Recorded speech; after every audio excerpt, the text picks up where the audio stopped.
Sumagot si Speaker, hindi ako bababang mag-isa. Pagsasalita ko, ang talagang involved dyan, Public Works and Highways at Executive. Ibig sabihin ng Executive, si Marcos. Bakit tumahimik si Marcos kung wala siyang kasalanan? Bakit tumahimik kayo si Martin? Bakit tumahimik kayo ang Ombudsman? Magkakaisa yan, nagtutulungan. Ibig sabihin yan. Bakit hindi nila gawin ang trabaho nila? Nangako Ombudsman, pailan nyo. I dare the Ombudsman to file a case against Martin Romualdez. Nagsalita na. Bakit hindi imbestigahan? Tumahimik kayo lahat. Ayun na nga ho mga ka-reaction update PH, wala ho tayong pahahabain dito sa ating intro dahil ito nga ho si Manong Chavit. Ito mga ka-update, papakita ho natin. Ito ho mga ka-update, Chavit Singson inaresto ng mga pulis dahil sa kasong cyber libel. Ito na nga ho ba ang kanyang sinasabi? Bakit itong NBI, itong ombudsman, pagdating sa oposisyon o hindi ho nila kapartido, mga ka-update, mabilis pa ho sila sa sikat ng araw, kasuhan ang mga ito. Katulad ho ni Manong Chavit, ayan nga ho mga ka-update, ngayon lang ho yan, June 11.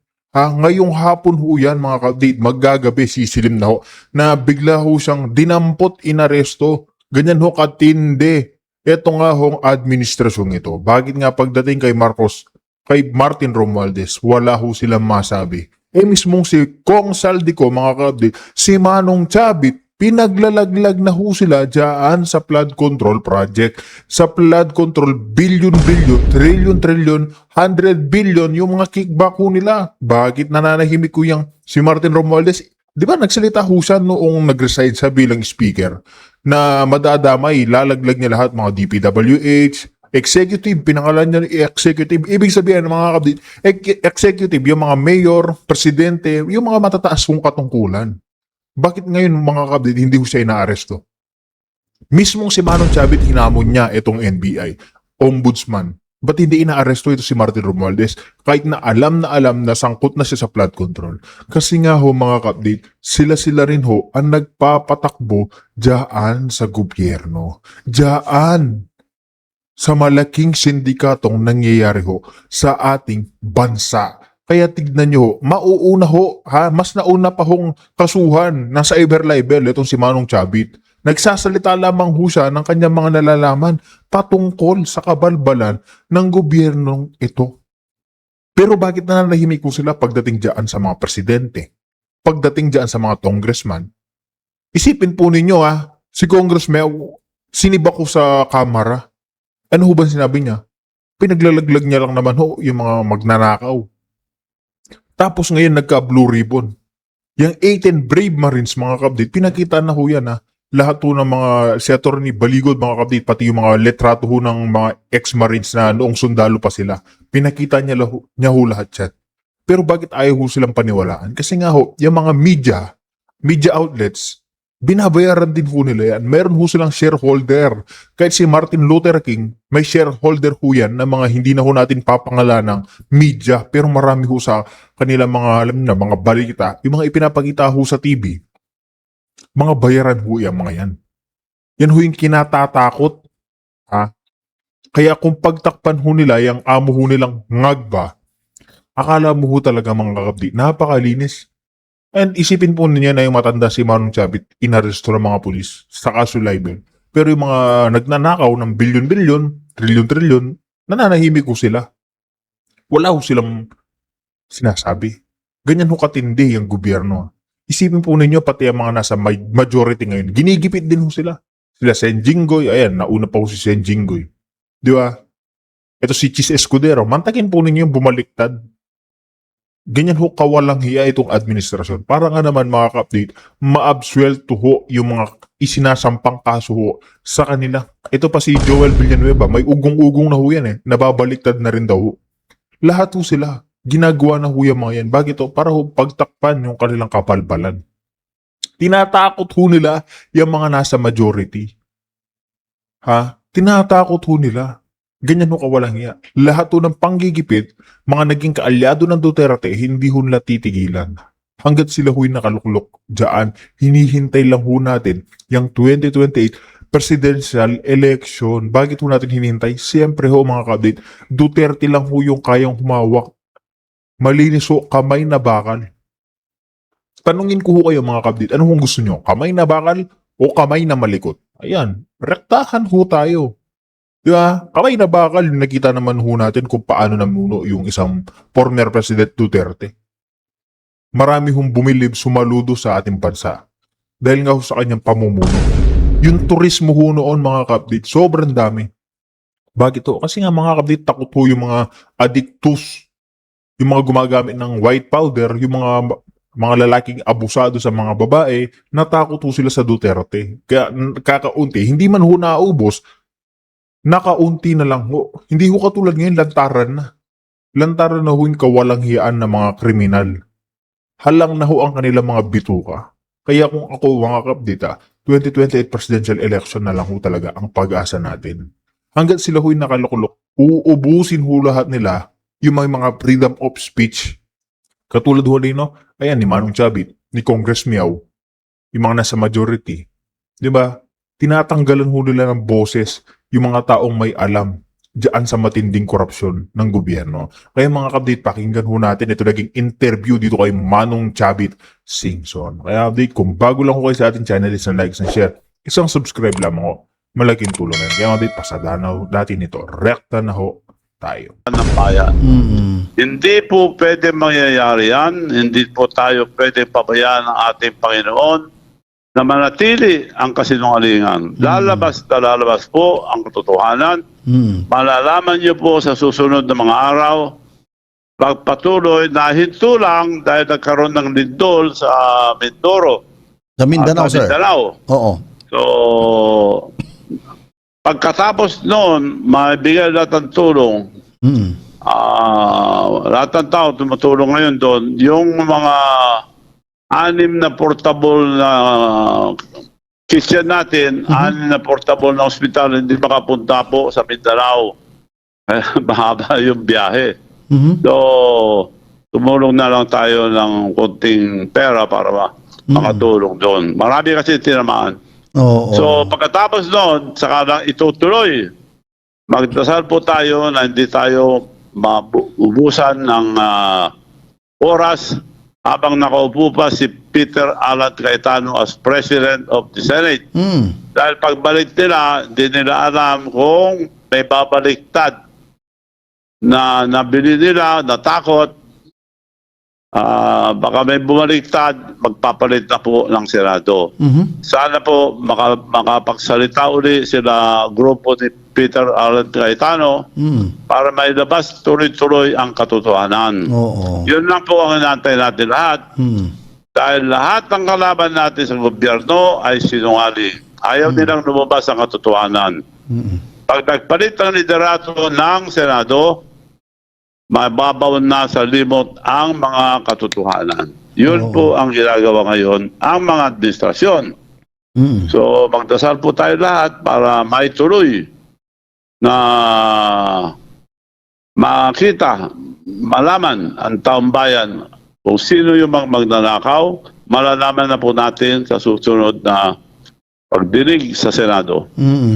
Okay, sir. Yung mga heroes natin ngayon na 18 Marines na sila nagpapatunay, yung mga mali-maletang ibinigay nila sa mga personalidad, kahit po si Presidente Marcos ay dawit po, sir. Yung mga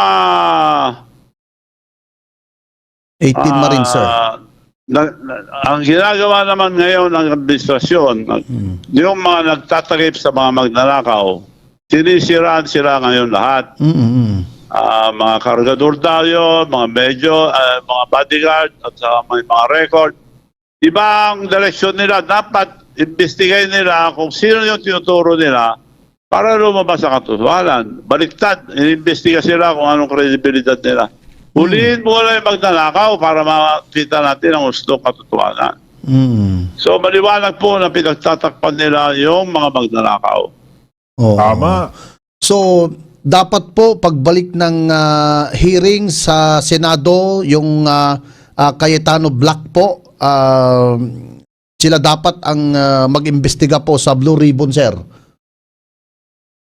Dyan pa lamang mga kapdit, talaga naman Cayetano Black ho dapat ang mag-imbestiga ng Blue Ribbon. Mantagin po ninyo itong si Erwin Tulfo. Siya ho yung iniimbestigahan, tapos mga kapdit, siya ho ang gustong mag-imbestiga. Saan ho kayo makakakita ng ganun? Di ba?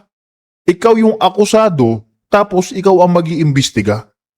Mantagin po ninyo yun. Saan ho nangyayari yan? Diyan lang ho yan sa loob ng Senado nangyayari. Kaya hindi ho pwede mag-imbestiga. Yang si Erwin Tulfo, siyempre sasabihin niya hindi siya guilty. Ginagago talaga nila yung taong bayan. Di ba? Pag-imbestiga ho dyan, ayan yung Cayetano Black, si Senator Marcoleta. Sigurado, kakanta ho lahat yung mga nadamay ho dyan sa flood control. Di ba? Pinababaliktad yung mga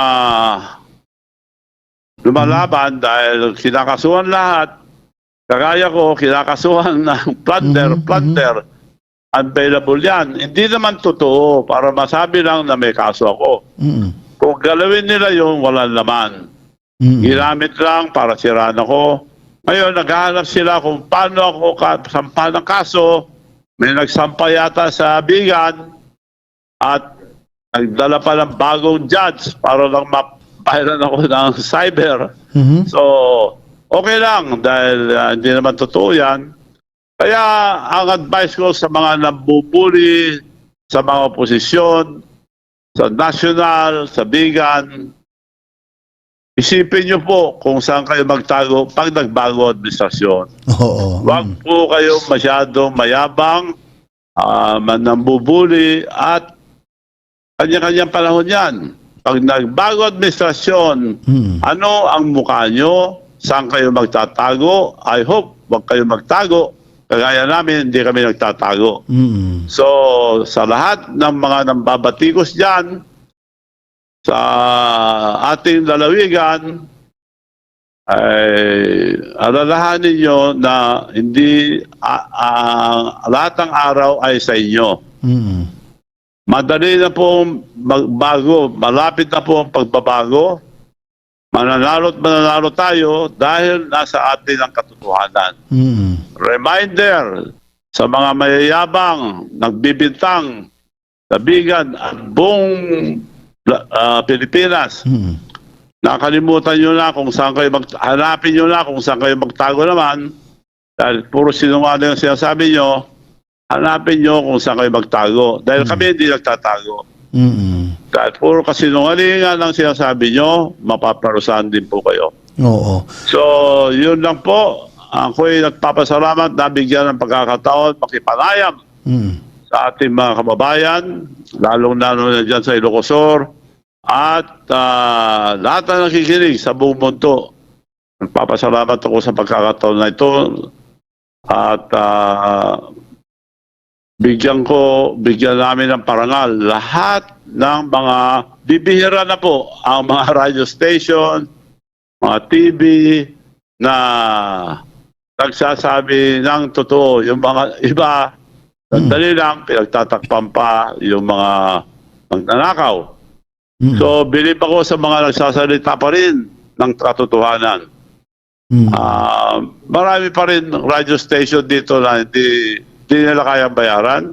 Karamihan na ang balita ko ay tumahimik. Ibig sabihin, tumahimik ka, meron na yon laman.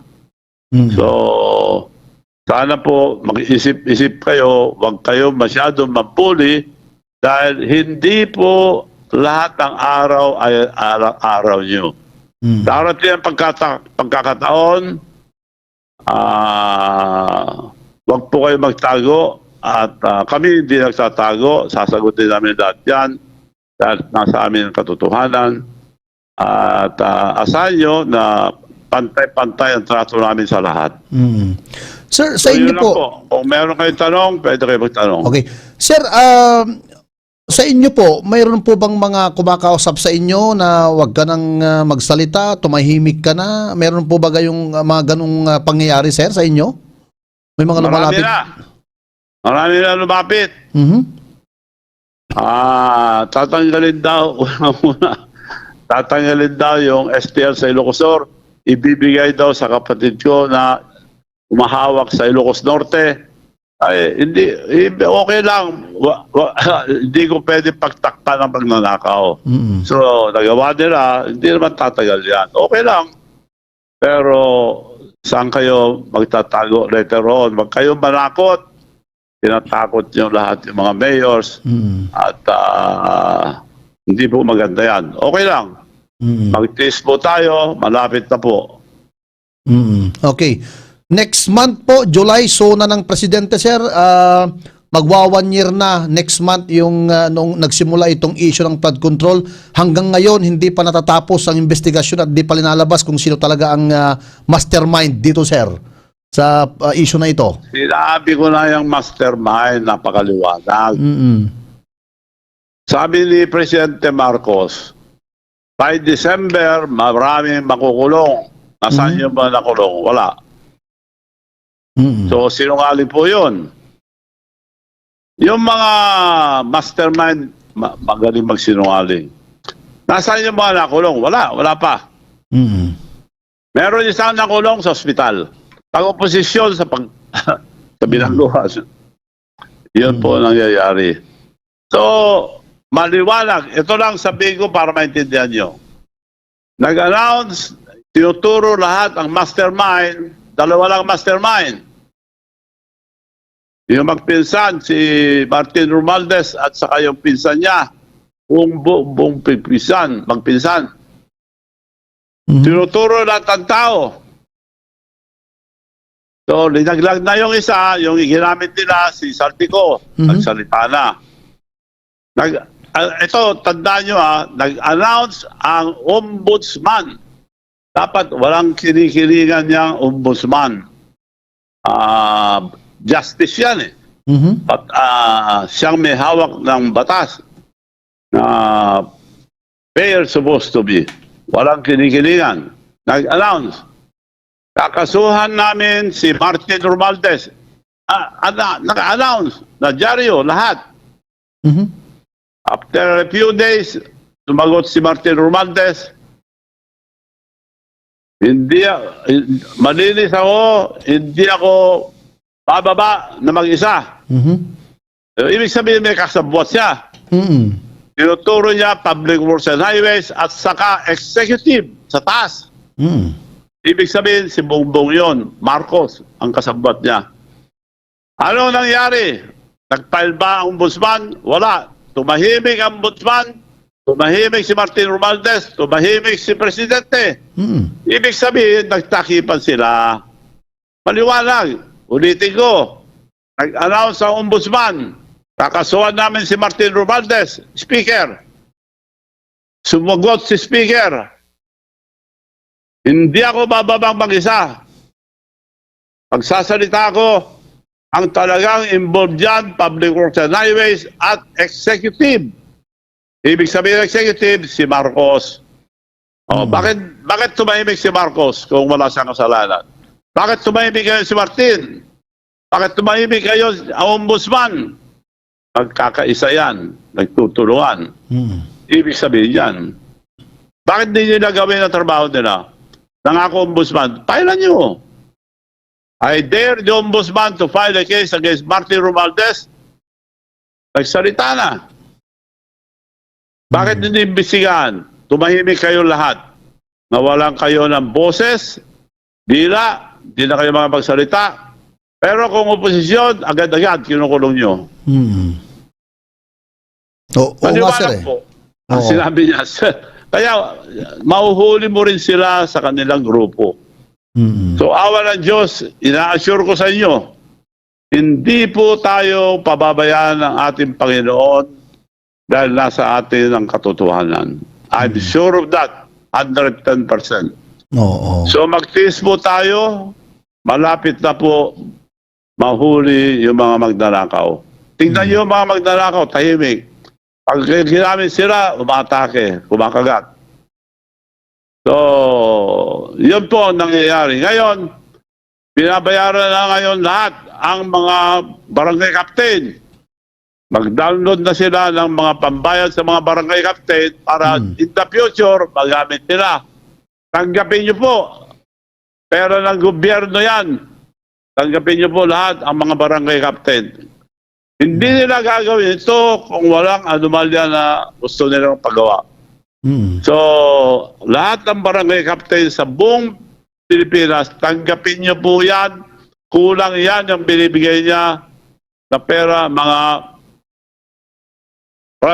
barangay officials.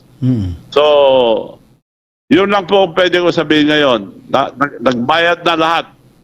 Nakahanda na lahat hanggang barangay para tumestigo sila sa katiwalian ng ginagawa ang ating gobyerno. Huwag po kayong pabili. Tanggapin nyo, pero sabihin nyo po ang totoo kung kailangan na. Yun lang po. Okay, sir. Maraming salamat po sa ibinigay niyong oras sa ating programa dito sa DWRS. Mag-ingat po kayo, sir, sa sunod po na oras kung mayroon po ngayon ulit na interview sa inyo. Asa na po mapagbigyan ulit po kami dito sa Komando Radio. Sir, maraming salamat po. Maraming salamat po sa ating kababayan. Magtiis po tayo, magdasal po tayo na sa pinakamadaling panahon, mahuli ang magnanakaw. Pinakamalaki na po sa buong istorya ng Pilipinas itong nakawan na ito. Pera ng bayan yan, ninakaw nila. Kailangan malaman natin kung sino ang utak. Dalawa lang ang utak natin, malapit ng makorder. Hindi sila makapagtago dahil galit na lahat ang overseas workers. Kaya pag nagtumakbo sa inyo, maski saan, may nag-aabang na mga overseas workers. Kayo nang bahala sa kanila. Maraming salamat po sa inyo lahat. Maraming salamat po, Governor Luis Chavit Singson, the father of RA 7171.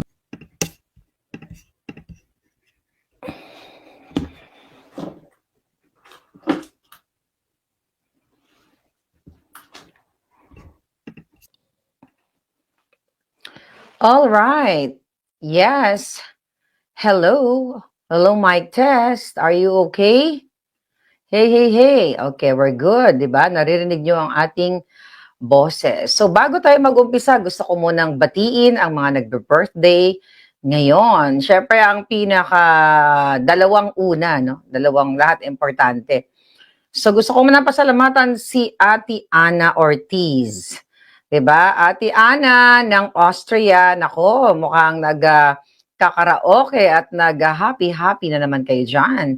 So happy birthday, Ate Ana. Thank you sa pag-alaga sa amin at syempre pagluto ng mga masasarap na lutong Pilipino at lutong Ilonggo. Kaya naman happy birthday sa iyo uli, Ate Ana. At syempre another first na nagbe-birthday ngayon, si Ma'am Gladys Nakila. Ma'am Gladys Nakila, thank you so much po sa inyong buhay dahil ngayong araw na ito ay nagsi-celebrate kayo ng bonggang-bongga. Ano bang kinakain natin dyan? Meron ba tayong inihaw na saging na saba dyan na merong asukal? 'Di ba? Sa Bisaya yan, ang tawag dyan ay nilusak. Pwede mo rin yan lagyan ng ginamos. At syempre, 'di ba, ang ating mahal na Gladys Nakila na nagbe-birthday, kapareho ko pala siya palangga na talaga namang mahilig kumanta. Alright? Kaya dahil dyan, kakantahan kita ng konti lang naman. Alright? Okay, kakantahan kita ng so many times when the city seems to be without a friendly face, a lonely place. It's nice to know that you'll be there if I need you. And you'll always smile. It's all worthwhile when there's no getting over that rainbow. When my smallest of dreams won't come true. I can take all the madness the world has to give, but I won't last a day without you. Happy birthday po, Ma'am Gladys Nakila. Ayan, nako, napatrouble tayo today. But yes, and happy Independence Day sa susunod na araw na, no? Tomorrow na. Alright. Mga kababayan, yes, ang ating mga palangga, si Robby, na kanina pa nag-iintay, si Albert, si Zara Lina na hindi natutulog katulad ko, si Aluvina, alright, si Mai Perez, si J3, at marami pang iba, si Cuddle Sway Summer. Okay, mga kababayan, pag-usapan natin ang natagpuang bangag sa Gensan. Alright? So, kanina, napanood ko, no, yung bangag na Marcos Jr. Wala naman tayo ibang kalaban, mga kababayan, kundi ang mga bangag. At, pumunta siya nga doon at nagtawa-tawa, syempre, mag-optics, magbibigay doon ng tulong na 100 million doon sa mga governor, mayor. Ang tanong, sana makarating, sana hindi nila ibubulsa, 'di ba? So, yun ang isang malaking question. Pero panoorin muna natin yung kanyang very, very short statement. Ano ang masasabi nyo dito kay Bangag? Okay, pakinggan natin kung anong sinabi niya. We are continuing to help work together with the local government. The congresswoman is here. Andito yung mga barangay chairman. We are continuing to work with them closely to make sure that all the needs, yung immediate needs ng mga naging biktima ay matulungan natin kaagad. Okay. Even kahit yung mga walang trabaho ngayon, doon sa nakita natin, masama tayo sa casualty rate. Masama siya sa squad. Doon yung mga nakita natin, also the teachers, na sabi ko sa kanila at saka sa lahat ng mga iba, I mean, so yung mga hindi ka mag-joke sa gitna ng trahedya. I think that's about it. Narinig nyo naman, di ba? Dito mo makikita, mga kababayan, na itong bangag na ito, parang tatawa-tawa, baka may umahangin-hangin, baka masama tayo sa casualty rate. Buti sana kung magkatotoo, di ba, na makasama siya sa casualty rate, hindi sana maraming matuwa na mga, mamamayang Pilipino. Yes, sabi ni Michi, insensitive. Napaka-insensitive, mga kababayan, at out of touch, maybe too much pulburon, lack of empathy, hindi niya nararamdaman yung hirap ng mga biktima na mga namatayan, mga hanggang ngayon ay nasa ospital pa, nawala ng bahay. Baka masama tayo dito sa casualty rate. My God. As a leader, as presidente ka, dapat aware ka sa bawat bigkas mo ng bunganga. Wala ka naman sa session eh. Wala ka sa pot session, Bangag. Wala ka rin sa, botoman. Ano yun? Wala ka sa orgihan. Hindi kakairita, di ba, Rob Gomez? Di ba? So, sabi ko nga sa inyo, mga kababayan, etong presidente ninyo, detach sa realidad, sa mga nararamdaman ng taong bayan na naapektuhan ng, dilubyo. Hindi ka pwede magbiro ng ganyan. I mean, sabi ko nga, buti sana kung nasa inuman ka lang, okay lang magganon-ganon ka. Pero patawa-tawa ka sa kabila ng maraming naapektuhan, mga kababayan.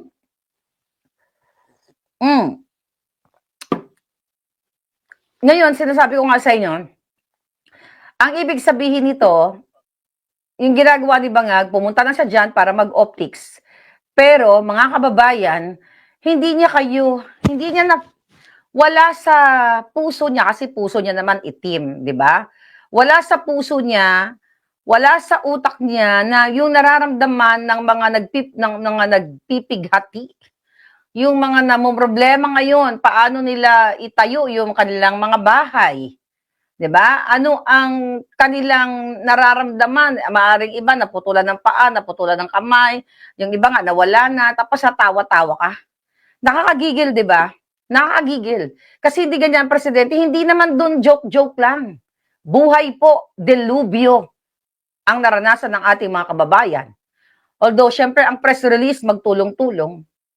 Alam naman natin, ang mga tulong, the more na may sakuna sa bayan natin, alam nyo, pag may sakuna, maraming gumagamit sa mga sakuna para magkapera. Lalo na ang gobyerno ng bangag. Ang sabi, mamimigay na ng 50,000 pesos. Okay? I hope ibigay nila yung 50,000 pesos na yan na hindi nila hahaluan ng peking pera na pinagawa ni Matibag sa rekto. Right? Yes, Karyang Hilas. Imagine mo, 100 million lang ang binigay niya. Pero kay Leni Robredo, good point, Karyang Hilas. 100 million pesos, you know, yung sinabi niya na ibibigay doon sa delubyo na nangyari sa Gensan. Pero kay Leni Bilat, Laylayan, 500 million. Nakita nyo? Nakita nyo yung pagkakaiba? Wala namang casualties doon. Wala naman namatay, wala namang bumabagsak na mga bahay. Dahil lang kailangan i-improve ang Naga. Chuchuchucho, para what? Gagamitin sa eleksyon? Yes, sabi ni Hong Bowden, sa psychology, kapag naharap sa isang sitwasyon na mahirap, ang iba pinagdadaanan na ilang sa joke o tawa. Baka joke sa no. I don't think so. Mga kapalangga, wala na siya, sabi ko, na-detach siya sa realidad ng mundo. Kasi hindi naman niya naranasan na magutom, hindi niya naranasan na maaksidente. I hope, maranasan niya para maramdaman niya yung tawa-tawa niya. Hindi siya aware, may mga tao talagang ganun, kapag nasunog ka na sa pulburon, wala ka ng pakiramdam na may mga taong nagugutom, may mga taong nasasaktan, kasi manhid ka na. Although, isa yan sa mga, thank you for that comment, isa yan sa mga risk factors, tama ba? Or predisposing factors, yung pagdodroga ng tao na sobrang, sobrang torete yung utak, kaya hindi nila doon, kaya di ba may gumugurgur ng buhay? Di ba may mga gumugurgur na basta-basta na lang dahil sabog sila. But hindi naman ibig sabihin na lahat ng addictus walang empathy. Ito lang yung nakikita natin na addictus talaga, na patawa-tawa. Bakit ka mo? Sa gitna ng dilubyo, tumatawa ka. Sa gitna ng entabladong, umingiwi ka. Lahat. Sa gitna ng gyera, sa gitna ng kaguluhan, nanggigipit ka. Diba? Nandiyan ka, nag-create ng kaguluhan sa Senado. Right? Yes. Nagtataka talaga ako na bakit tawa ng tawa sa kaniyang live, sabi ni Calentito. Yun na nga, palangga. Okay, ba't ka tumatawa ng ganun kung ikaw ay nasa tamang pag-iisip? Hindi siya aware. Okay, sa hirap, sa nararamdaman ng taong bayan. Kasi ang ginawa niya lang doon, pumunta na siya doon para mag-optics. Ang question ko nga kanina, yun bang 50K na ipamimigay nila, hindi ba nila hahaluan ng peking pera na galing sa rekto? Kasi yung pinamigay nila doon sa sunog, sa Quezon City, di ba, kalahati ng pera, or let's say 10,000, 5,000 fake, let's say 15,000, 6,000 fake. Ganito ka-demonyo ang bangag na administration. Alright? But again, ang question ko, nag-declare ang Japan ng tulong. Okay? Ngayon, saan dadalhin yung tulong? Sino pa? Can you comment? Sino pa yung, I think hindi lang Japan ang magpo-pronounce o magsasabi na sila ay tutulong. Di ba? Sino-sino pa ang mga bansa? Nasaan mapunta yung tulong ng Japan? Sige nga, saan mga kababayan? E di sa kanilang mga bulsa. Nanakawin ng naman ng mga hahayop na yan. Okay, kagahapon, nakita ninyo yung pagbasura ng Korte Suprema doon sa petisyon ng isang, I don't know kung sino nag-utos doon sa batang estudyante na kung saan pinipetisyon niya na i-acknowledge, okay, ang quorum na 12 ng mga addictus senators. Then, i-discredit i-discredit yung pagiging Senate President ni Senator Alan Cayetano at i-desisyonan ng Korte na ang pamumuno ng kolorum bogus, peke, na mga maletagang na pinamumunuan ng isang Chinese citizen na si Gatchalian, yeah, ay binasura ng Korte Suprema. Diba? Ang ano noon, pinost natin kanina, kahapon, hindi tayo nakapag-vlog kahapon sa ating YouTube at sa Facebook, na sinasabi ng Korte, okay, na hoy, ano pangalan nung hinayupak na yan? Anyway, hindi naman importante. Hoy, estudyanteng Julul, okay? Natanggap namin ang iyong petisyon. Pero hindi namin 'to aaksyonan kasi hindi ka naman nasaktan o hindi ka naman party, okay? Nitong mga issue na ito. Kaya, in other words, sa aking salita, jutang ginemis ka, wala kang pinagkaiba kay libag. Wala kang pinagkaiba na sumasaw-saw ka na hindi ka naman kasali sa usapan na gusto mo lang magmiron, gusto mo lang magbida-bidahan. Kaya kung ako ang Korte Suprema, kung pwede mo lang sasabihin, jutang ginina ka, manahimik ka, wala kang alam. Hindi ka kasali. Okay, pero syempre, ang Korte Suprema nag-iingat, baka mamaya, hindi natin alam, delaying tactics din sila. Actually, pwede silang pwede silang magdesisyon na oo, mali ang buwisit na gatsalya na yan at ang maleta senators. Alright? Maleta senators at nasa batas, nasa konstitusyon na si Alan Cayetano ang constitutionally elected or Senate President. Diba? Pero siyempre, alam nyo naman, even yung kay Bato, hindi pa rin dedesisyonan ng Korte Suprema, delay nila dahil nga, we don't know kung ang mga justices ba sa Korte Suprema ay nababayaran na. Alright? Okay, sabi ni Kari Angela, si Tayam ay high school teacher daw yon. Tanong natin, siya ba ay nautusan? Diba? Sino bang nag-udyok sa kanya? Baka mamaya, mga rebelding makakaliwang grupo, yung mga makabayan black, nila hantavirus. Kasi magkakarugtong lang naman ng mga bitukan yan, mga kababayan. O, sige, kunyari, mag-file ka, babak-upan ka namin. Diba? O, yan yung mga nangyayari ngayon sa Bangag Administration. Habang kayo ay nasa gutom, nasa delubyo, tignan nyo ang reklamo. Laban kay Erbosa. Okay? Laban kay Ledesma, dyan sa Department of Health, na pag-transfer nila o pag-hold nila ng pera. Diba? Paglipat nila ng pera na 60 billion sa PhilHealth. Anong ginawa? Binasura ng ombudsman. Okay? Habang ang nag-file, ang isa sa mga nag-file, nagreklamo, na katulad ni Dr. Liachon, sinuspinde for 6 months. Tapos itong si Recto, diba? Si Recto, si Erbosa at yung mga kasama pa nila, mga kababayan, ang Ledesma, ay absuelto sa ombudsman. Ano naman in-expect natin? Kaya nga sabi ko sa inyo, itong gobyerno na ito ay martial law 2.0. Malala pa. Mga kababayan, malala pa ang nangyayari. Magreklamo ko sa ombudsman, haharangin, kasi nga, tinalaga ni Bangag si Bonjing Remulla para harangin ang lahat. Itinalaga ni Bangag si Boying Remulla, si Bonjing, dyan sa ombudsman para gipitin si Inday Sara. Para siguraduhin na ma-impeach nila si Inday Sara. Siguraduhin na matamna nila ng mga fabricated cases. Diba? Magawa nila ng kwento para perpetually later on, kung ano man ang gagawin nila dyan, later on, perpetually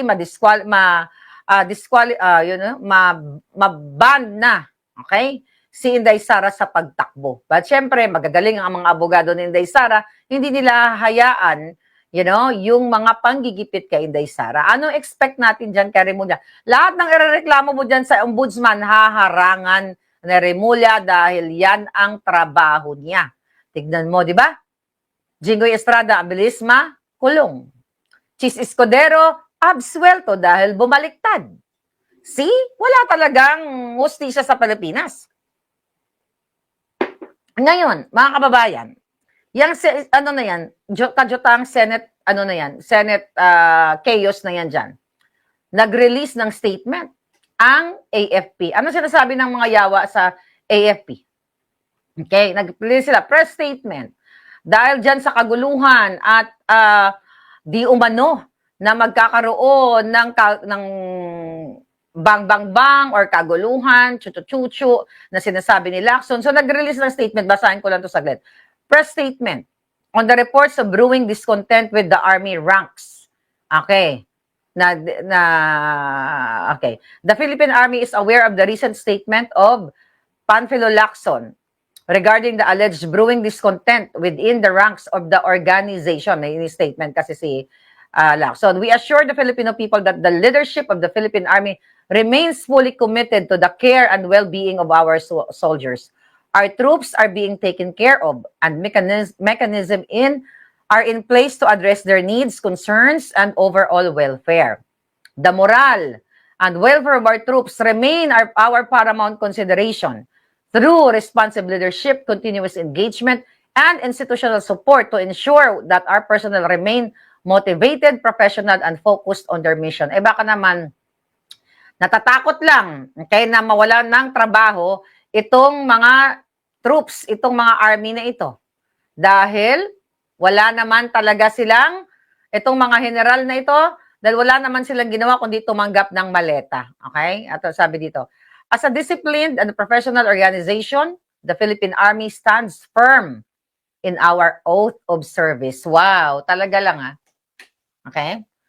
Alright, sabi niya dito, we are a non-partisan organization and will not intervene in any political activity or commitment to democratic principles, and the rule of law is unwavering. The Philippine Army remains united, mission-oriented, and dedicated to the service o to serving the Filipino people and securing the land. Sabi ni Lieutenant General G. Navarrete, Commander General of Philippine Army. Maniwala ba kayo sa kanya, mga kababayan? Unang-una, AFP, okay? Kayo ay duwag, okay? Yang mga kaputahan na kunyari intact lahat, aware kayo sa mga nangyayari. Sinasabi ko na sa inyo, sinasabi mo dyan na tapat kayo sa saligang batas, sa konstitusyon, chuchu-chuchu. Kung tapat kayo sa konstitusyon, matagal na kayo nanindigan. Dahil ang nakalagay sa konstitusyon, mga julul, na sinasabi nyo, at inyong mga pasumpa-sumpa pa kayo, mga jutang na kayo. Pasumpa-sumpa pa kayo, jutang na nyo, dapat yan ang bagay sa inyo. Na what? Paglilingkuran ng ating bayan, chuchu-chuchu, na mayroong katapatan, dangal, katapangan, di ba? May mga ganun kayong dramatization. Ialay namin ang buhay sa sambayanan, sa Republika ng Pilipinas. Iniisip namin, yun ang laman ng nila ng statement. May respeto namin ng saligang batas. Kami ay para sa bayan, para sa flag, para sa sambayan ng Pilipino. Saan? Nakikita nyo na pinagnanakawan na kayo ni Bangag, ni Lisa Tanas, ni Sandro, bobo at tanga-tanga pa rin kayo mga sundalong supot. You talk about sumpa-sumpa yung mga kaputaan, yung mga statement, tapat kayo sa saligang batas, sa konstitusyon. Kung tapat kayo, binitbit nyo na ang isang adik, isang magnanakaw, at yung mga kongresistang mga kawatan na inuubos ang pera ng bayan. Wala kayong pakialam na sambayan ng Pilipino kasi yung organization nyo na AFP, it's not for the people. It's for what? For the bangags o sa mga politiko na nagbibigay sa inyo ng mali-maleta. Diba? Kayong mga general, kaya ginagamit nyo itong mga sundalo, under you, para kunyari, para sa Pilipino, sila yung mga frontliner, sila yung nakipagbakbakan sa mga rebelding mga kaliwa, mga NPA na mga abyan ni virus ng Makabayan Black at ngayon ng Bangag. Sila ang namamatay doon sa Mindanao, sila ang naaambo, sila ang nakipagbakbakan, samantalang kayo ay tumatanggap ng mali-maleta. Katulad na lamang ng 18 Brave Marines na ginamit ng mga politiko para maging, security personnel nila. Ano nangyari? Naghakot ng mga mali-maleta. Buti na lang sila ay nag-expose sa inyo, sa mga politiko. Kaya ang AFP, ang mga general na yan, dapat talaga din sila, kung merong bitay, binibitay din sila. Kasi wala kayong honor na sinasabi nyo. Yung honor service, chuchu-chuchu, patriotism, di ba? Kailangan maging makabayan. Diba? Kailangan maglingkod na may karangalan, kaputahan, ulul. Hindi kayo naglilingkod ng may karangalan. Okay? Naglilingkod kayo ng may pagkakawatan. Naglilingkod kayo ng what? Ng puro kasinungalingan. Hindi kayo makabayan. Wala kayo talagang pagmamahal, mga palangga. Kasi, ang sinasabi nila, they're willing to die, they're willing to sacrifice ng buhay nila, chuchu-chuchu. Di ba, ganun ang mga sinasabi? Asan sila? Bakit sila nakikipagsabuatan sa PNP, NBI? Lahat dito nagawa-gawa na sinasabi na mayroong threat daw. At ang threat, inaano nila, kinoconnect nila o inuugnay nila sa 18 soldiers. Na parang ito pa ngayon ang gumawa ng mga pwedeng, ng threat na pwedeng masamang gawin nila. Wala silang kakayahan. Dahil una-una, wala silang armas. Ang armas na sa sindikatong organization ng NPA at NBI at AFP. Sindikato na kayo. You are not Philippine National Police para sa bayan. You are you are Bangag National Police. You are the Kawatan National Police. At you, AFP, Armed Forces of the Philippines. You are armed para kay mga private army. Diba? You are Armed Forces of the Marcos Bangag. Yan ang katotohanan, mga kababayan. You talk about fucking non-partisan. Kung non-partisan kayo, sabi ko, dapat nanindigan na kayo, mga hayop kayo. Kunwari sila, mga kababayan, ay para sa Pilipino. Diba? Kunyari sila ay pasumpa-sumpa. Kaya itong lahat ng ito na nangyayari, dilubyo, mas malungkot lang dahil ang dilubyo napunta sa Jensan. Dapat ang dilubyo napunta sa Congress, o sa Senate, o sa Malacanang. Kung pwede lang natin utusan ang dilubyo. Pwede ba doon ka pumunta sa mga hayop na ito? Yan sa mga patawa-tawa katulad ni Bangag na addictus. I just don't know kung kailan maninindigan ng taong bayan, pero kayo mga sundalo, Diyos ko, di naman kayo tanga. Harap-harapan kayong ginagago ng gobyernong ito, ng NBI, ng DILG, lahat sila. Diba? Lahat sila gumagawa ng kwento. And now, merong bagong balita just recently na may umamin daw na hacker na kung saan hinak nila ang website ng Senate para i-deface or palitan yung, yung itsura ng website. Gawa-gawa din nila yan. Yeah, gawa-gawa din nila yan kasi mga kababayan, prior to that hacking chuchu, ano ang nangyari? Di ba pinalitan nila, ginawa nila si Gatchalian as legal daw o legitimate acting president of the Senate? Silang may hawak nun eh. Tapos ngayon gagawa sila ng kwento na hack or chuchu. O, tapos ipagbibintang na naman. Sa ipagbibintang yan sa atin. Pagbibintang yan sa Duterte supporters. Dahil itong mga bangag na to, katulad ng mga tulpo, sinasabi nila na si Cayetano daw is Duterte Senate President. Anong kinalaman namin? Yes, action D-hack me. Yan nga. Anong kinalaman namin dyan na nagbotohan sila? Kami mga supporters. Di ba ganito kababoy itong itong mga tulpo na to at itong mga ulaga senators. Pagbibintangan na naman tayo, mga kababayan, at gagawa ng kwento at talagang lalabagin nila ang konstitusyon. Alright? Okay, meron tayong, okay. Hindi, wala pala to. Iba pa pala to. Anyway. Yun. Ano daw? Arrested daw po si Chavit. Sino nagsabi? Meron bang ganyan? Diyan ko nga. Is that breaking news? Sino nagsabi niyan? Si Charmaine. Okay, wow. Tignan natin. Wala naman, so far. Oh, may pasimba-simba pa. Okay. Mamaya na ako sa Ateneo. Kailan yan? Wala naman balita palangga. Dapat breaking news na yan. I don't know. Okay. Erwin, yes, Derek Torres. Yeah. So ngayon, mga kababayan, ayan, ang AFP puro kasinungalingan. Tahimik sila.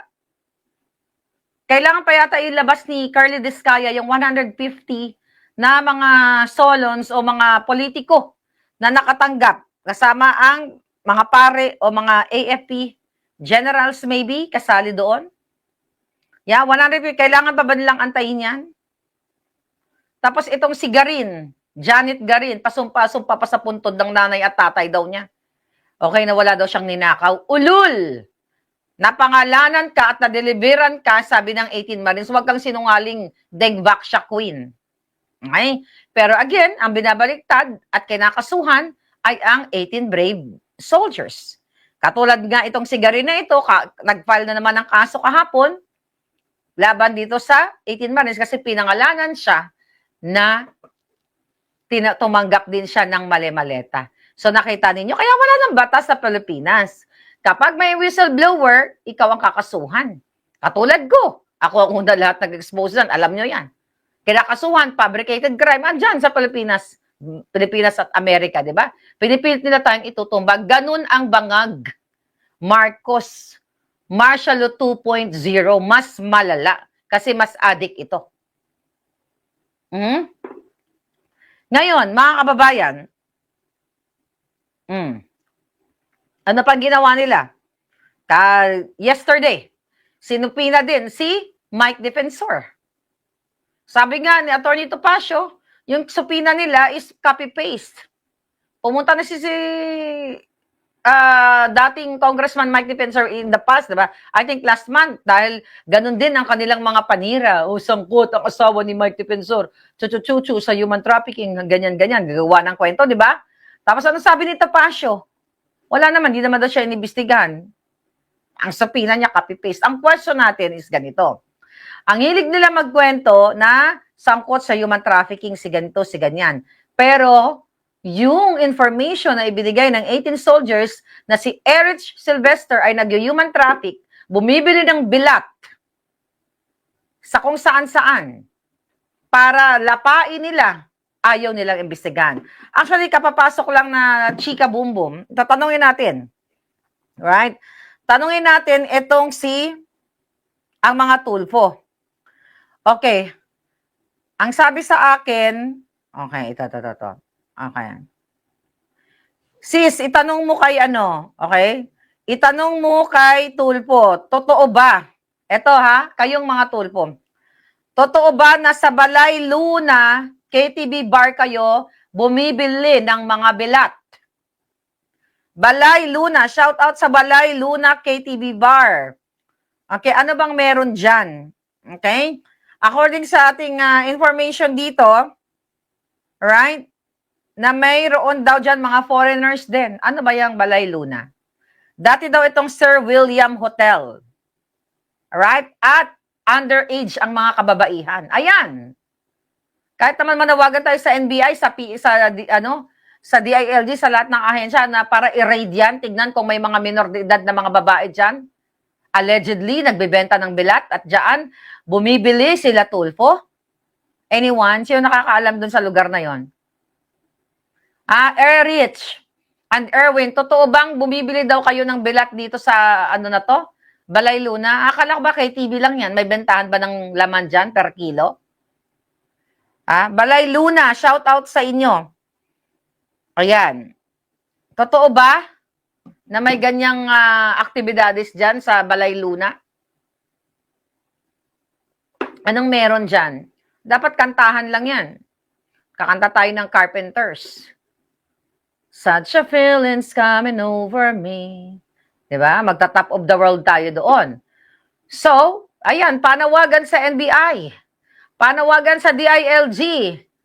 Tignan ninyo yung na yan. Dahil allegedly, merong bentahan ng kipay.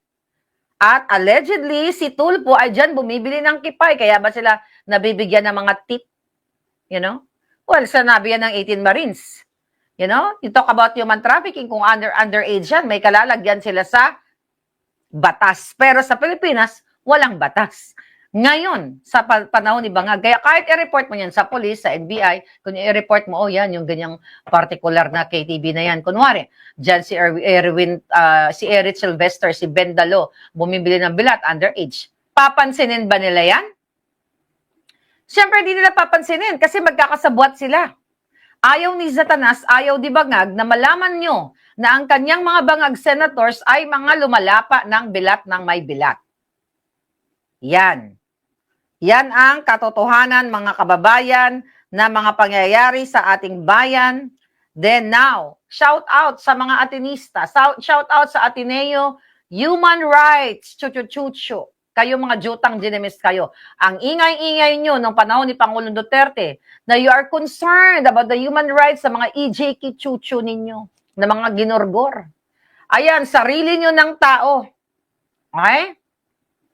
Sarili nyo ng tao ay namatay dahil sa maling. Ako, ang tingin ko dito, na magti-training kayo doon sa malakas na alon, sabi nga ng nanay, hindi naman swimming o swimmer ang kanyang anak, basketball player. Bakit ka magti-training sa gitna ng laot? Actually, it's okay, I think, kung mag-training kayo doon. Pero, may nagsabi, ating dating coach yun, na ginagawa nila in the past, nagtitrain sila para daw ma-relax or ma-repair, relax or repair. Kumbaga, para maging better yung mga muscles, mga small muscles daw ng mga athletes. Ang ginagawa daw nila, mga kababayan, sa swimming pool sila. Nag-i-ensayo o nag-swimming ba? Swimming pool. Ngayon, ang question ko dito, bakit doon sa gitna ng laot, nung unang vlog natin about this, na dinaanan natin yung issue na ito, bakit wala silang mga gear? Okay? Walang emergency like life jacket or may mga nakaantabay na mga first responders. Diba, Ateneo, ang dami niyong pera, mga putang ina nyo.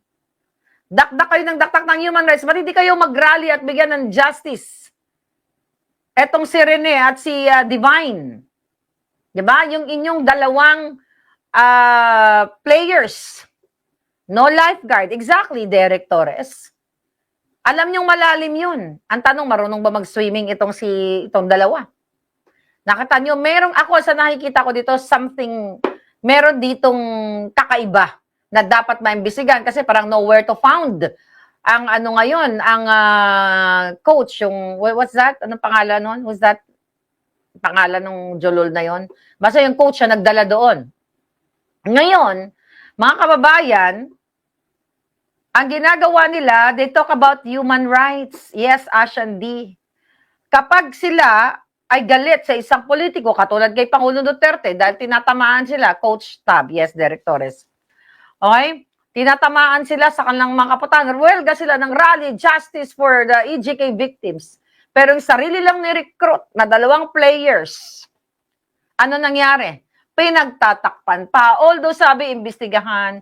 Si Senator Robin Padilla, I think, nag-start ng resolution na, tawag dito, para imbestigahan, mag-open ng investigation para imbestigahan ito nangyari. Dapat lang na imbestigahan. So, although nagsasalta itong mga jolul sa bangag, no, kailangan imbestigahan daw, chuchu. Ang tanong, kung malaman na may kinasasangkutan nga at may kapalpakan itong Ateneo University o yung pamunuan ng Ateneo na mga mahilig magwelga-welga about human rights laban kay PRRD. Pero sarili nilang tao, anong ginagawa nila? Nagkukubli, nagtatago? Coach Tab Baldwin. Ano yun? Amerikano ba yun? Hindi kasi ako nanood kasi mga bata na ito eh. Alam niyo naman tayo, panahon tayo ng San Miguel, Ginebra, Alaska, yun yung mga moment natin, di ba? Ngayon, ano bang mga, ito kasi mga college pa lang. Nag-uumpisa pa lang sila papunta dun sa PBA, right? Foreigner siya, anong lahi nito? Puti, Amerikano, European, wow, but ganun pa man, ang ingay-ingay ng mga hayop na ito. Pero dito, sa namatay, na walang kalaban-laban itong mga batang to, sinayang nila yung buhay. Kung meron sana silang nakaantabay, yes, Nigerian yung isa. Yeah, I know, yeah. Rosalie Santos, thank you, Palangga. Nigerian yung isa. So, walang kalaban-laban na idinala nila sa gitna ng laot. Sabi ko nga, dito, okay, sa Amerika, alam ko sa mga ganyan, even na hindi sa Amerika, sa ibang bansa, dapat yan, mayroong mga life jacket, mayroong mga, yun nga, first responder, just in case. Diba? Kung masyadong malalim yun. Meron dapat silang plano, just in case of emergency. Pero wala silang ganun, kasi nga, palpak. May caution din, swimming not allowed. No lifesaver on duty. Swim at your own risk. Sabi ba, Pilar? Okay, tamo. Kung yan ay may ganyaan, kung let's say for example, di ko pa kasi nakita yan palangga, pero kung meron nakalagay dyan, let's say granting na yan, meron talaga. O yun naman pala eh. Swim at your own risk. Di ba? Bakit hinayaan yung mga batang ito? Ang minsan iniisip ko, kasi magagaling sila pareho, no? Pareho silang magagaling. Hindi kaya sinabotahe sila. Pwedeng may nainggit na mga players. Alam mo naman sa mundo ng delubyo o sa mundo ng butang ng mundong ito na maraming kawatan. Minsan papamura ka na lang, di ba? Pwede rin kasi may angulo na nainggit yung kanyang mga kasamaan, baka itinulak or nilublob or whatever. Maraming kaya dapat talaga thorough investigation, forensic investigation, at panagutin ang mga pamunuan ng Ateneo, yung eskwelahan, the whole institution. Kasi hinayaan nila yung coach nila mag-conduct ng mga kaputahang team building. Ang nangyayari lang naman kasi dyan sa team building, pwedeng luan, tsoktsakan, di ba? Yung mga professors, lalo kung ang ibang mga professors ay pokla o mga matrona na mga katulad ni Delima na mahilig kay sa driver niya, yung mga ganon, kumukuha sila ng way na kunyari, mag-team building tayo. Tapos, yung mga bata, sa chancingan or what, yun, mga kababayan. Yun ang ating, teka lang. Teka na, sagutin ko lang ito.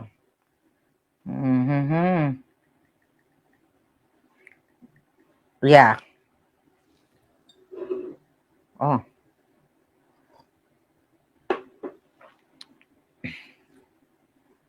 Ano to? Oo nga.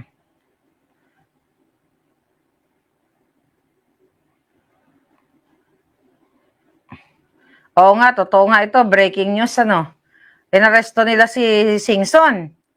Ano to? Breaking news. Cyber libel. Sino nag-file ng case? Oo nga, no? Oh my God. Tiyan mo. Tiyan mo ang ginawa nila. Okay, breaking news. 18 minutes dati, Ilocos Sur, Chavit Singson, inaresto nitong Webes kaugnay ng kasong libel. We don't know. Ito naman tong balita, kulang-kulang, yun lang. Anong klaseng libel? Sino ang nagkaso? Diba? Sino daw ang nagkaso? Kulang-kulang, no? Yung balita. Dapat, kailan? Ano nangyari?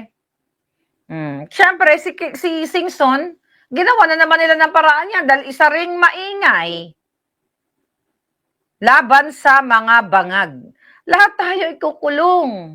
Lahat tayo aarestuhin.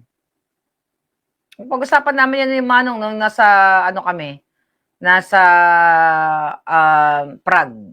Okay? Nasabi ko, Manong, lahat tayo, lahat ikaw, talagang anuhin ng bangag administration na to. Nakita nyo na, even mga powerful na mga tao na they can defend themselves, aaresto. Ito mo, Senator Bato. Tignan nyo ngayon. Chavit Singson. Di ba? Hindi natin alam bakit hindi niya nalaman. Baka mamaya isinekreto yan, hindi niya alam na meron pala siyang kaso. Diba? Na-aresto siya, bigla na lang. Hindi pa natin alam yung totoong istorya. Maybe, alamin natin yan mamaya, mga kababayan. So, ganun pa man, balik tayo dito sa na to. Sa Ateneo na to, sa Ateneo issue, good thing na nirepresent na ngayon ni Attorney Torion. Israelito Torion, ang family, at nag-file siya sa Ombudsman ng Immigration Lookout Bulletin. Pero ang question, mga kababayan, papayagan ba ng Ombudsman o haharangan ng investigation laban dito sa Ateneo victims, yung dalawang palangga na nabawian ng buhay? Yes, tama ka dyan. Rian. Okay, Rian, tinauna naman ng holiday. Ganun sila manghuli ng tao. Hulihin nila ng Friday or weekend. Teka, anong araw na ba ngayon? Thursday. Pa-Friday na dyan sa inyo, di ba? O Thursday? Thursday na ng gabi, right? Okay. Yeah. Aray ko. Mga kababayan, tatao nila para hulihin talaga. The Clothing Club. V, kumusta ka na? Mukhang nagpapayaman ka ng bonggang-bongga. Anyway, mga kababayan, ang question natin, immigration lookout dito sa coach ng Ateneo, pagbibigyan ba o haharangin or pagtatakpan na naman? Yata bukas. Ay, oo nga pala, kasi June 12 tomorrow. Oo, kita mo yan. Oh. My God, I don't know. Hindi ako nagkulang sa inyo lahat dyan sa Pilipinas na mag-expose sa bangabangag. Okay? Si Manong Chavit, ako nagpasalamat dahil talagang ineko niya yung mga natin, yung ating mga pasabog, katuwang natin ngayon, minag-shot siya. For sure, available naman yan, kaya mga kalabas. Imagine mo, at 84, okay? At 84 na mag-shot siya. Pero ang mga bangag, di ba, hindi pa naman mag-shot. Si Imelda Marcos, hindi pa naman mag-shot. Billion, ha? Nalulusutan nila. Pero, who knows? Hindi mag-shot ang katapat nila. Baka sabi nga ni Bangag, baka daw masama siya sa casualty rate. Pag naggalit ang langit, ang delubyo, mga kababayan, at pag yan ay humagupit, hindi natin alam kung kailan, pero may kalalagyan din yan sila, mga palangga. Kaya ginagawa nila, di ba supposedly may hearing ngayon? Ano nangyari? Sa Senate, yung sinabi ni Senator Marcoleta, ano nangyari? May update ba tayo? Tumingin ako, walang update. May update pa kayo? Kasi nga dito, sa kanilang mga boom threat. Ayan, naabala sila. Ilang, 90,000 ba? Ano sinasabi nila? Like, around 90,000 na mga pulis ang nakahanda, naka-alerto sa kanilang mga made up na mga kunwari may manggugulo. Sabi ko kaya talaga itong mga pulis na itong mga inutil. Sana sa susunod na mga araw kayo na ang maging biktima para maramdaman nyo yung sakit nararamdaman ng mga binibiktima ng mga bangag. Yes, vindicated tayo, sabi ni Derek Torres. Matagal na tayong vindicated palangga. Imagine mo, naaway-away pa ako ng mga dati nating kakampi pa sila sa mga bangag. 'Di ba? Ako nakita ko na to, hindi dahil ako'y manghuhula o may bolang kristal. Dahil meron tayo mga ebidensyang binibigay ng mga tao mismo na nandyan din sa loob nila. Oh. Ngayon, lockdown sila para harangan lahat. Ang nalulungkot ako, noong panahon ni Marcos Sr., hindi aware yung mga tao kasi ang medium natin nun is like radio. 'Di ba? Kung wala ka pa pambili ng battery, hindi ka pa makakinig kung anong balita, yung mga malalaking battery nung unang panahon. TV, okay? Noong 1983, noong 83, 84, 85, bago mapatalsik ang mga bangag. 'Di ba? Wala kang radyo, wala kang TV. So kapag nasa probinsya kayo, don't know what's going on sa Maynila, wala kang alam. Ang alam mo lang doon sa bukid, baging-baging, 'di ba? You know what I mean? Pero ngayon, anong punto ko dito? I like that, Rowena. Polvoron National Police. Correct. Okay? Ngayon, right on your fingertips, nakikita nyo na ang Martial Law 2.0, undeclared, pero mas malupit, mas masahol. Ang hindi ko din maintindihan, itong mga nasa Korte Suprema, ang bagal ng kanilang pag-aksyon dito sa mga petisyon na paggigipit ng mga bangag. Kaya ang pinakamaganda talaga, magsanib puwersa ang taong bayan para manindigan at nang mapatanggal na nga itong mga bangag na ito. Okay, dapat panagutin, dapat talaga jitayin kung meron na tayong bitay, mga kababayan. Recently, anong ginawa ng mga ulaga senators? Pumunta si Tulfo na mahilig sa laman. Meron siyang interview kay Jessica Soho na daanan ko yung clip na tumaas na yung kanyang, ang kanyang SALN, 400 million yata. Okay? Hanapin natin yung document. Kasi hindi 400 million yung pera niyan. Alright, biglang yumaman, di ba? Biglang yumaman galing sa maleta. Alam mo kung sususugin mo yan, kung saan ang galing yan, what kind of business? Kunyari, sasabihin niya galing sa negosyo. Di ba? Kung wala naman siyang business na, madali lang hulihin yan eh. Kung talagang gagawin, kung gusto mong hulihin ang mga sinungaling, na mga magnanakaw, madali lang yan. The problem, hawak nila ngayon ang sindikato. Ang gobyernong sindikato. So yun yung mahirap ngayon mga kababayan dahil magkakasabwat silang lahat. Okay? Sabi ni Nancy, feeling ko madam, sinabotay yung mga atleta. Well, kaya nga dapat palangga thorough investigation yan. Kasi hindi natin alam. Sabi ko nga kanina, possible yan. Alright? Dapat ang leader sa CVP ay nasa labas kasama ang taong bayan, sabi ni May Perez. Well, may narinig, may mga nagsasalta na ganyang panawagan. Syempre, tinitignan din nila yung mga legality, mga palangga. We cannot just say na, Sara, lumabas ka na, mag-rally ka. Vice President yan eh. Okay? Hindi sa, kung pwede lang, di ba, matutuwa tayo. Buti sana paglabas ni Inday Sara, lahat ng tao lumabas, di ba? Yung mga ganon, at tuluyan ng mawala si Bangag. Ang problema ngayon, nakakatanggap ng baleta, mga PNP, AFP, baka mamaya pagbabarilin kayo. At sisihin si Inday Sara. You know what I mean? Pwede na lang gawin yun. At kakasuhan nila si Inday Sara. So, nag-iingat lang. Hindi tayo pwedeng, may mga nag-message kasi sa akin, Miss Marlica, sabihin mo kay Inday Sara na lumabas na siya. Sino ako palangga? I cannot do that. Okay? Abogado yun eh. Ako, di naman ako abogado. Right? Right timing. Hindi natin pwede sabihin ni Inday Sara, nasa ka na. Tahimik ka. Kasi, what if sabihin ni Inday Sara, mga kababayan, sobra na, tama na, itong bangag na ito. Kasi nag-mention si Inday, kaya ganito nangyayari sa Senate dahil, sa mali o kabangagan ng presidente ninyo. Right? So ngayon, ang mangyayari dyan, mga kababayan, lumabas, gagawa nila ng kwento o gugurguro sila ng tao dahil si Inday ang nananawagan, inciting yon. Inciting. To violence. Sabihin, gagawa nila ng kwento. Di ba?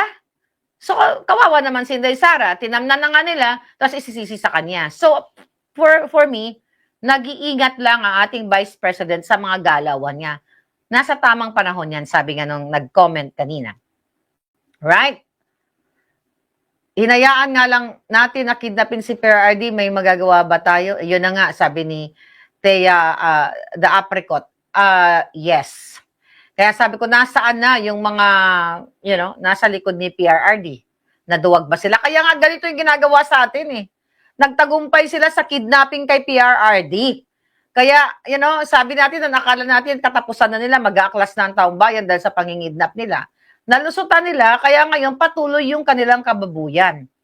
Pero hindi natin alam kasi itong mga military, mga sundalo, hindi natin alam kung hanggang saan ang pagiging support nila kasi nakikita naman nila eh. Hindi naman sila bulag, nagbubulag-bulagan lang sila. Hindi rin sila bingi, nagbingi-bingihan lang sila. Aware sila sa nangyayari sa bayan natin, mga kababayan. Pero, tikom ang bibig nila, nagpipipipihan sila, dahil hindi natin alam kung sa ilan, sasabog ang kanilang mga damdamin. Dahil ba what? Natatakot sila na mawalan ng benefits?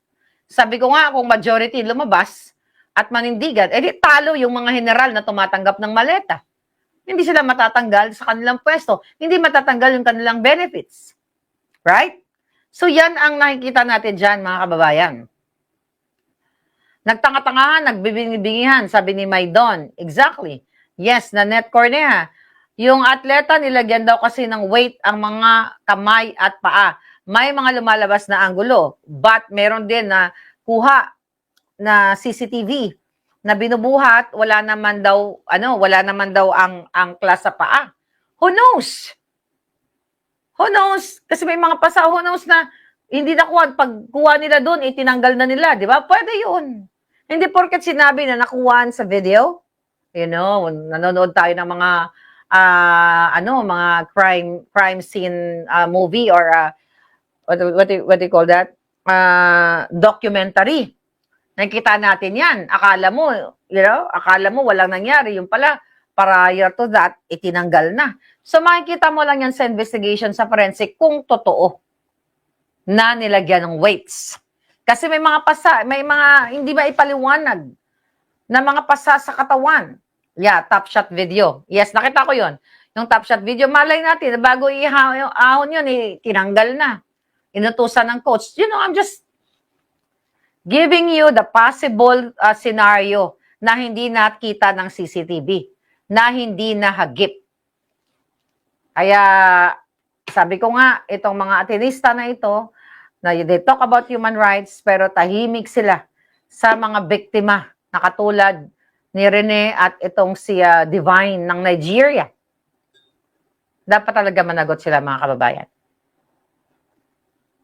Lahat, wala na. Lahat magnanakaw na.